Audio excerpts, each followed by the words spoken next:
Good morning सभी को। देखिए आज अपन बीए सेकेंड ईयर यानी बीए सेकेंड ईयर की जो क्लास है उसका एक टॉपिक है वो पढ़ेंगे। बीए सेकेंड ईयर के अंदर या कोई भी चीज़ है, देखिए हिस्ट्री है वो किसी भी पर्टिकुलर क्लास से संबंधित नहीं है। यानी हिस्ट्री आप पढ़ोगे तो हिस्ट्री के अंदर दुनिया के सारे कंपटीशनों में, उसके पश्चात खुद की अपनी हिस्ट्री है, प्रश्न आने हैं। तो अपन आज मुगल काल के बारे में पढ़ेंगे। किसके बारे में पढ़ेंगे? मुगल काल के बारे में। ठीक है, मुगल काल के बारे में पढ़ेंगे। तो मुगल काल क्या था? देखिए मुगल आपके बीए सेकेंड ईयर के सिलेबस में मुगल काल भी, क्योंकि दिल्ली सल्तनत और मुगल काल ये दोनों आपके सिलेबस में है। तो मुगल काल देखिए होगा क्या कि 1192 में तराइन का द्वितीय युद्ध, यानी तराइन का द्वितीय युद्ध, और तराइन के द्वितीय युद्ध से तुर्कों की स्थापना भारत में। किसकी स्थापना? तुर्कों की स्थापना भारत में हो गई। अब क्या हो गया, एक युद्ध होता, देखिए 21 अप्रैल 1526 को, यानी 21 अप्रैल 1526 को दुनिया के इतिहास में एक युद्ध लड़ा गया था, पानीपत का। यानी पानीपत के 3 युद्ध हुए हैं। पानीपत के 3 युद्ध हुए, जिनमें 2 युद्धों के अंतर्गत तो क्या होगा कि पहले युद्ध के अंदर भारत में मुगलों की स्थापना हो जाएगी। दूसरे पानीपत के युद्ध में मुगलों की जो स्थिति है वो बहुत अच्छी हो जाएगी। और तीसरा जो पानीपत का युद्ध होगा उसमें मतलब मुगल और मराठा इनकी शक्ति क्या हो जाएगी, ख़त्म हो जाएगी। यानी जो 14 जनवरी 1761 को जो पानीपत का तृतीय युद्ध लड़ा गया था ना, अहमद शाह अब्दाली और मराठों के मध्य, तब क्या होगा कि मराठे हारेंगे और भारत में अंग्रेज़ों की सत्ता वास्तविक रूप से स्थापित हो जाएगी। तो पानीपत के युद्ध के 21 अप्रैल 1526 को दुनिया के इतिहास में एक युद्ध लड़ा गया था, पानीपत का युद्ध, पानीपत का प्रथम युद्ध। और इस पानीपत के युद्ध के अंदर इब्राहिम लोदी मारा जाता है और भारत में किसकी स्थापना हो जाती है? किसकी स्थापना हो जाती है? मुगलों की स्थापना हो जाती है। और एक मुगल जो थे वो लगभग आपको पता होगा कि 1857 की जब अपन क्रांति पढ़ते हैं, यानी बाबर से शुरू होगा, 1526 से शुरू होगा, ये बाबर से शुरू होगा। 1526 में बाबर ने मुगलों की स्थापना कर दी।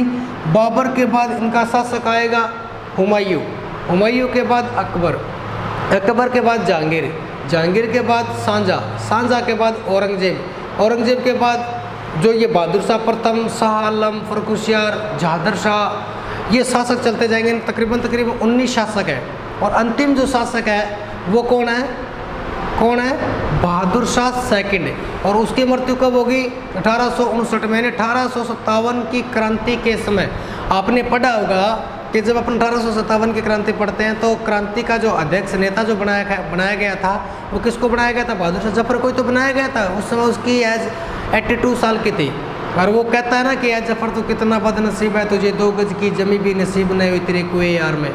तो वही बहादुर शाह, यानी 15वीं शताब्दी से लेकर 15वीं शताब्दी यानी 1526, 1626, 1726, 1826, 1857, एक बहुत, चलो वो बात मान सकते हैं कि भी औरंगजेब की मृत्यु के बाद ये कठपुतली बनकर रह गए थे, लेकिन इनका वजूद तो भारत में था ना, कुछ न कुछ तो इनके पास था। ये थोड़ी ना कह सकते हैं कि अपन कुछ नहीं थे।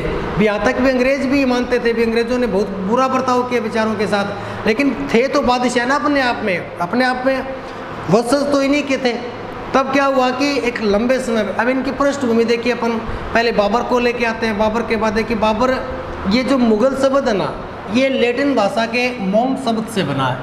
देखिए मुगल जो शब्द है ना, ये मुगल शब्द ये लैटिन भाषा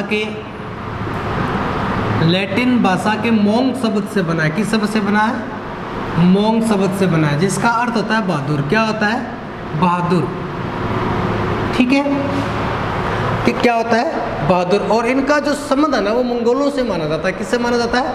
मंगोल। आपने सुना होगा कि मंगोल, चंगेज, तैमूर, ये जो जातियाँ थी ना, ये जो लोग थे, ये खानाबदोश प्रवृत्ति के लोग थे। ये जानते होंगे आप।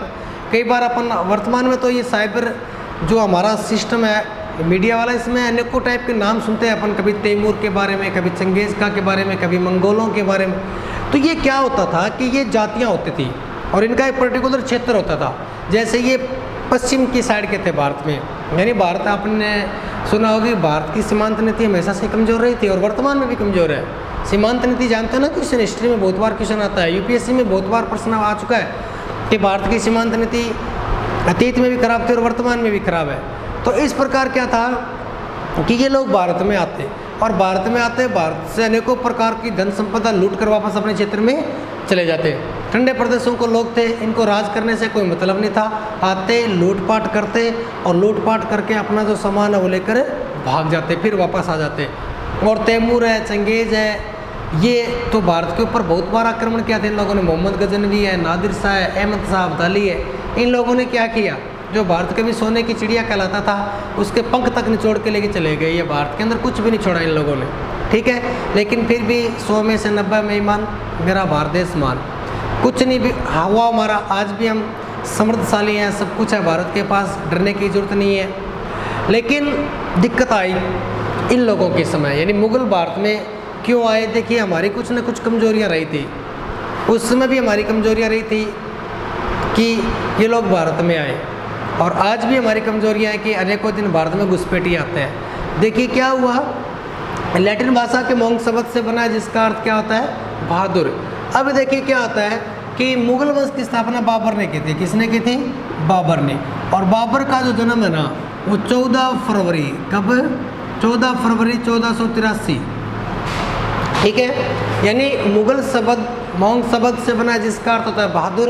और मुग़ल साम्राज्य की जो स्थापना करने वाला ना भारत में, वो कौन था, बाबर था। कौन था, बाबर। और बाबर का जन्म 14 फरवरी 1453 ट्रांस ओक्शियाना क्षेत्र, ट्रांस एक्सियाना क्षेत्र फरगना के अंदर हुआ था। यानी बाबर का जन्म कहाँ हुआ था, ट्रांस ओक्शियाना क्षेत्र मरवन नदी के किनारे फरगना के अंदर हुआ था। और ये फरगना है ना, ये फरगना उज्बेकिस्तान में, कहाँ है, उज्बेकिस्तान में, उज्बेकिस्तान ताशकंद इसकी राजधानी है। और लाल बहादुर शास्त्री की मृत्यु यहीं पर होती। तो बाबर का जन्म 14 फरवरी 1483 ट्रांस ओक्शियाना क्षेत्र मरवन नदी के किनारे उज्बेकिस्तान में होता है, ठीक है भाई। ये फरगना कहाँ है, उज्बेकिस्तान में। अब इसके जो पिता थे ना, पिता एंड माता, यानी इसके पिता का नाम था उमर शेख मिर्ज़ा। क्या नाम था, पिता का नाम था उमर शेख मिर्ज़ा। पिता का क्या नाम था, उमर शेख मिर्ज़ा, ठीक है। और इसके जो पिता थे ना, इसके जो पिता थे वो तैमूर वंश से थे। कौन से वंश से थे, तैमूर वंश से थे। तो ऐसा माना जाता है कि बाबर तैमूरों का क्या था, 5वां वंशज था। क्या था, तैमूरों का 5वां वंशज। जबकि इसकी जो माता थी कुलतुग निगार खां, कुलतुग निगार खां, जो क्या थी, चंगेज़ थी। क्या थी, चंगेज़, ठीक है। और चंगेज़ों की तरफ से कौन सा वंश था, 14वां वंश था। कौन सा वंश था, 14वां, ठीक है। देखिए बाबर की जीवनी पढ़ रहे हैं अपन, इसकी बायोग्राफी पढ़ेंगे। और बाबर, देखिए अगर आपको कंपटीशन फाइट करना है, किसी भी प्रकार की कोई तैयारी करते हो आप है, तो हम लोग क्या करते हैं, हम टॉपिक पढ़ते हैं। जैसे आ गया प्रश्न एग्जाम में 1857 की क्रांति, वो पढ़ लिया, भूल जाते हैं, क्योंकि हम उसके बारे में पूरा विस्तार से नहीं जानते। और जिस दिन विस्तार से अपन जानने लग जाएंगे ना, तो वो चीज़ें हमारे कंठस्थ याद हो जाती है। तो यही चीज़ें इसलिए क्योंकि बाबर पढ़ेंगे, बाबर के बाद अपने को ये इनके कर्मवाज, इनके वंशज उत्तराधिकारी पढ़ते जाएंगे। तो पढ़ते जाएंगे, इनके बीच में जो घटनाएं घटेगी। अब खानवा का युद्ध आएगा थोड़ी देर बाद में, तो खानवा का युद्ध पढ़ लेंगे अपन, तो राजस्थान हिस्ट्री में चले जाएंगे।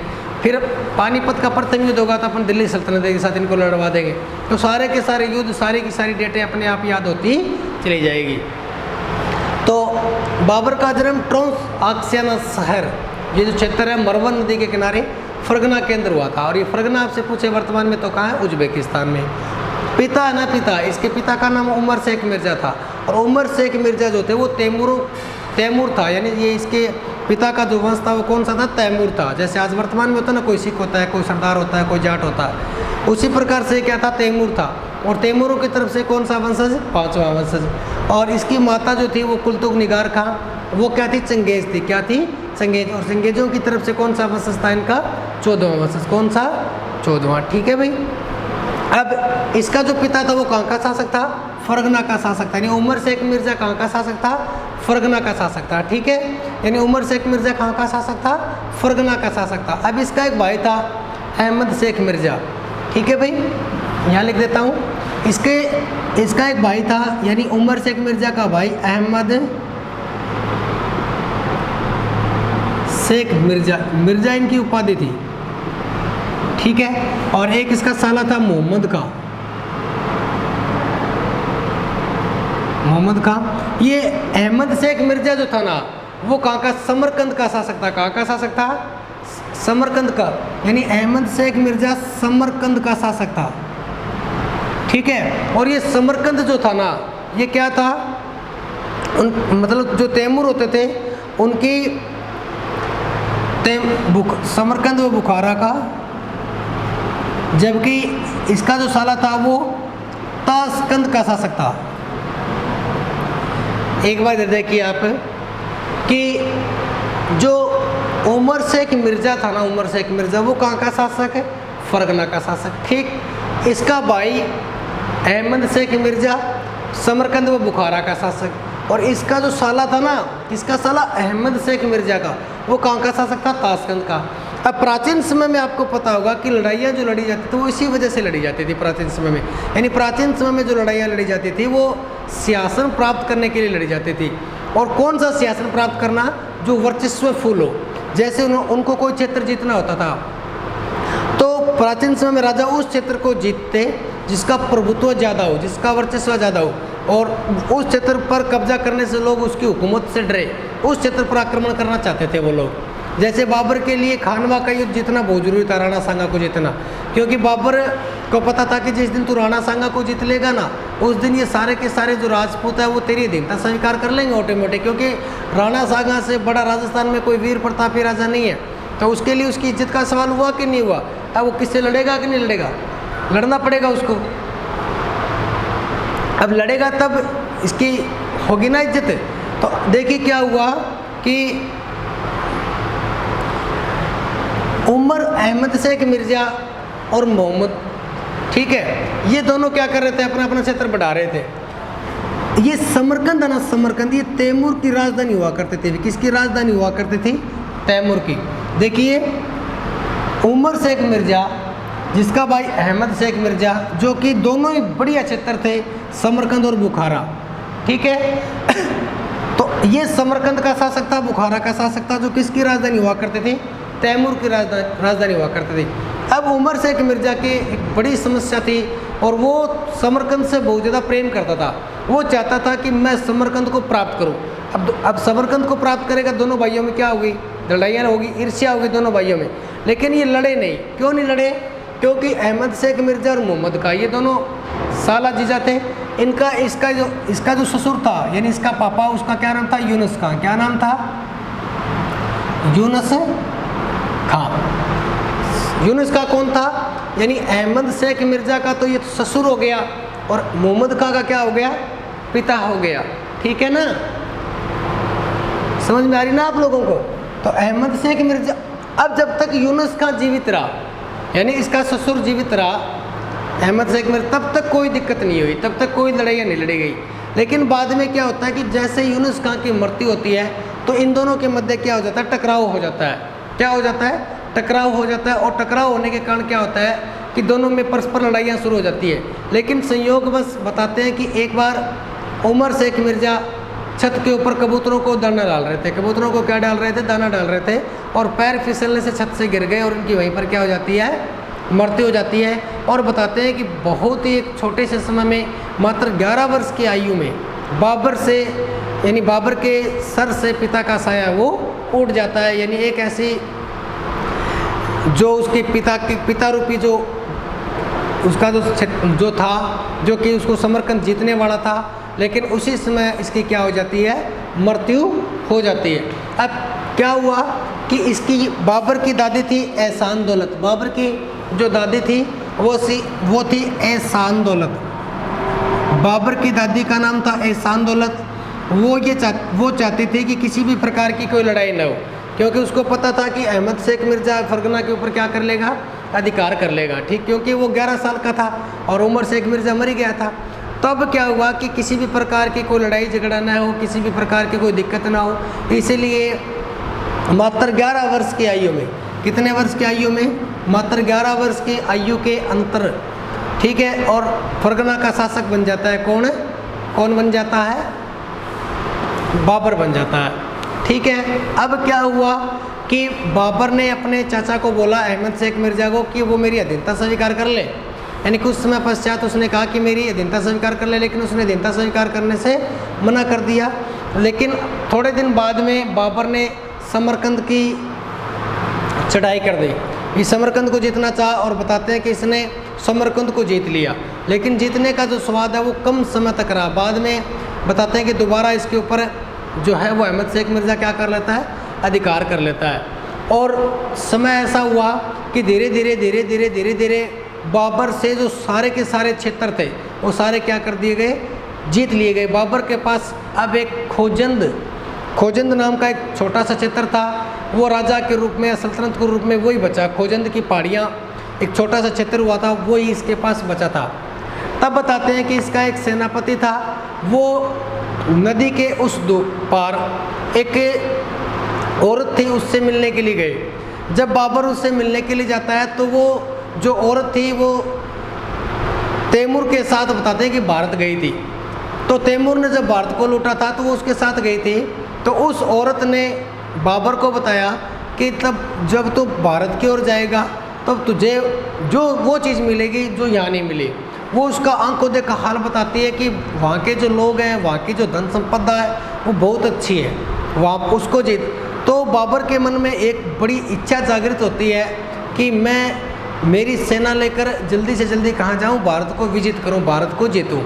लेकिन ये बात है, इसका ये जो सपना था वो पूरा कर देगा आलम खां लोधी और दौलत खां लोधी इसको इनविटेशन देकर।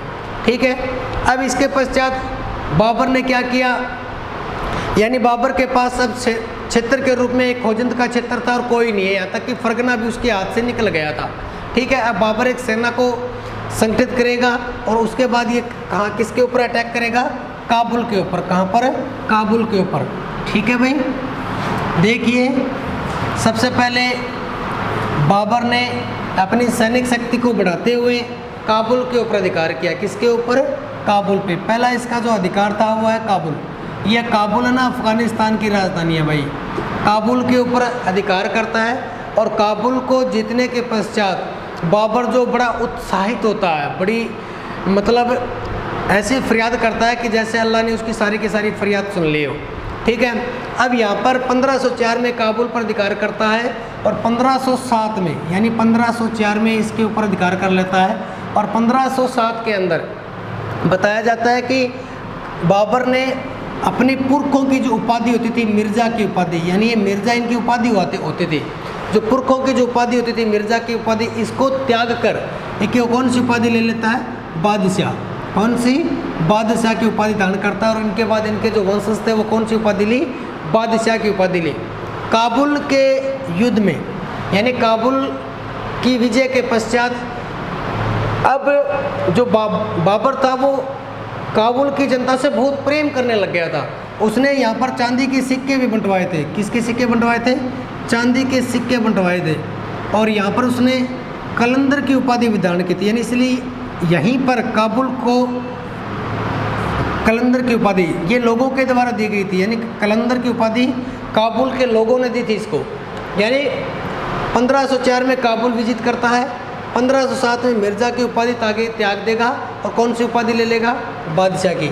यहाँ पर चांदी के सिक्के बंटवाता है ये, और चांदी के सिक्के बंटवाने के कारण लोगों ने इसको क्या कहा, मस्त कलंदर, यानी कलंदर की उपाधि दी। ठीक है, उसके बाद अब ये भारत की ओर रुख करेगा, भारत की ओर रुख करेगा। तो इसके पास बताते हैं कि जब इसने सेना संगठित की ना, तो इसके पास सेना के अलग अलग तरीके थे। जैसे एक होता है उस्मानी पद्धति,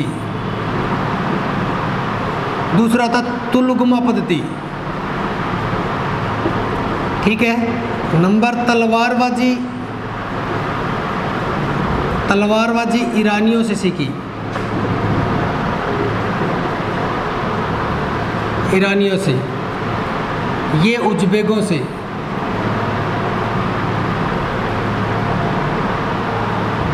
उस्मानी तुलगमा पद्धति उज़्बेकों से, ये उस्मानी पद्धति तुर्कों से, और अश्वारोही, अश्वारोही ये तुर्कों से। देखिए मैं आपको ये चारों चीज़ें बता देता हूँ क्या क्या होता है। देखिए तुलगमा पद्धति क्या होता है, ठीक है, तुलगमा पद्धति, उसके बाद उस्मानी पद्धति, उसके बाद तलवारबाजी और उसके बाद अश्वारोही। देखिए उस्मानी पद्धति जो होती है ना, वो होता है तोप सजाने का तरीका।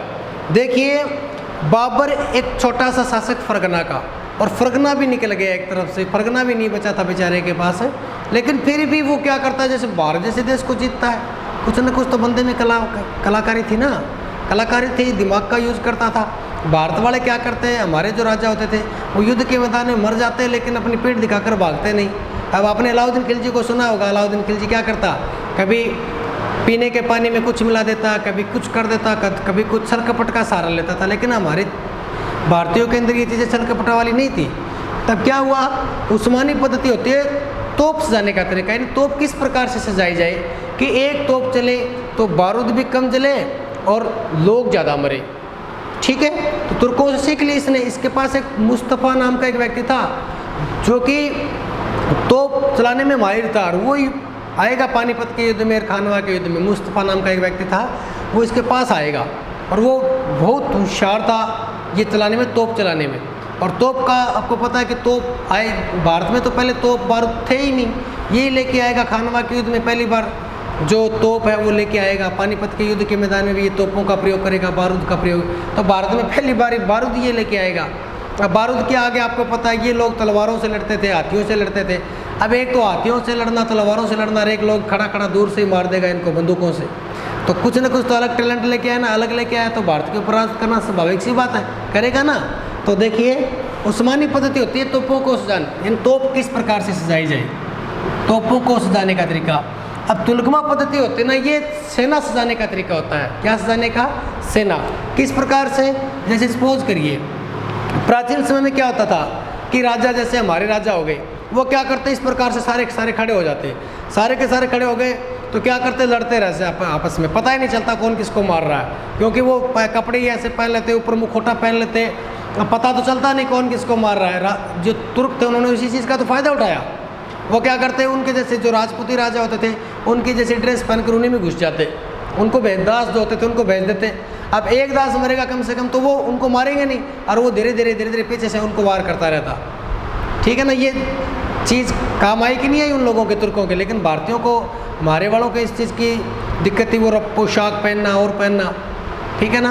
अब आपने सुना होगा कि मराठे आ रहे थे पानीपत के तृतीय युद्ध में, वो किस वजह से आ रहे, कि वो लंगोटी पहनते थे, और जनवरी का माह में युद्ध लड़ा गया। जब उनको बोला गया कि आप ये लंगोटी मत पहनो, कपड़े ढंग के पहन के जाओ, तो उन्होंने कहा नहीं, हम तुम्हारी परंपरा को छोड़ेंगे नहीं। अब वो ठिठुर रहे थे सर्दी के मारे, और वो दूसरे सेना बोली कि क्या पता हमारे से डर रहे हो। तो इस प्रकार से हुआ ना, ये कहीं ना कहीं दिक्कत ये पैदा कर रहे थे। तो तुलगमा पद्धति होती है, ये उज़्बेकों से सीखी थी। जैसे ही देखो, ये मान के चलो एक सेना, बहुत बड़ी सेना, यहाँ पर सैनिक खड़े हैं। क्या खड़े हैं, सैनिक। अब बाबर ने क्या किया, बाबर के पास सेना कम थी, बाबर के पास क्या थी, सेना कम थी। अब सेना कम थी तो इसने क्या किया कि बाबर के पास सेना कम थी ना, इसलिए इसने सेना का सदुपयोग किया। ये क्या करता है, इधर देखो, जैसे सामने ये सेना खड़ी है, सामने ये सेना खड़ी है, अब सामने अब बाबर की सेना इधर, तो बाबर क्या करता, 1 2 3 4 5 6 7, यानी कुछ सैनिक यहाँ खड़े कर दिए। उसके बाद कुछ सैनिक यहाँ खड़े कर देता, यहाँ पे अलग। ठीक है, कुछ यहाँ इनके पीछे खड़ा कर, ये आपस में लड़ते रहते, ये दोनों सेना आपस में लड़ती रहती।